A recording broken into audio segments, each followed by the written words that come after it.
நான் இங்க வந்திருக்கவே கூடாதுடா. எனக்கு பிடிக்கவே இல்லை. சரி அழாத, நல்ல வேலை. என்ன பெரிய வேலை? எல்லாமே எம்டியா இருக்கு. சரி விடு, 2 இயர்ஸ் தானே. 2 இயர்ஸ் தானேன்னு இருக்காடா உனக்கு? நான் இல்லாம ஜாலியா இருக்கியா? ஏய் நான் என்ன பண்ணுவேன்? நீ போயிட்ட, நான் அதை அக்செப்ட் பண்ணி தானே ஆகணும். என் டிசிஷன் அது. நீ ஊருக்கு போறது உன் டிசிஷன் தானே. பேசாம திரும்பி வந்துடுவா.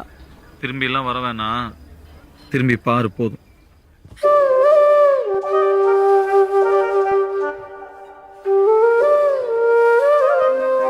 நீ எனக்காக எவ்வளவோ பண்ணிட்டடி. நான் தான் உனக்காக எதுவுமே பண்ணல.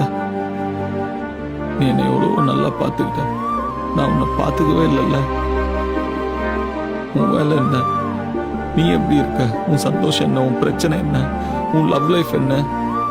இது எதுவுமே நான் கேட்கவே இல்லைல்ல. பொதுவாக கல்யாணத்துக்கு அப்புறம் ஹஸ்பண்ட் அண்ட் ஒய்ஃப் தான் இப்படி ஆயிடுவாங்கன்னு நான் கேள்விப்பட்டிருக்கேன். ஆனா நம்ம ரொம்ப வருஷமாவே ஹஸ்பண்ட் அண்ட் ஒய்ஃபாக தான் இருக்கோன்னு எனக்கு புரியவே இல்லடி. நீ இங்கே தானே இருக்கேன்னு நான் நினைச்சிட்டேன்ல. எனக்கு அது நீ போனதுக்கு அப்புறம் தாண்டி புரிஞ்சேன்.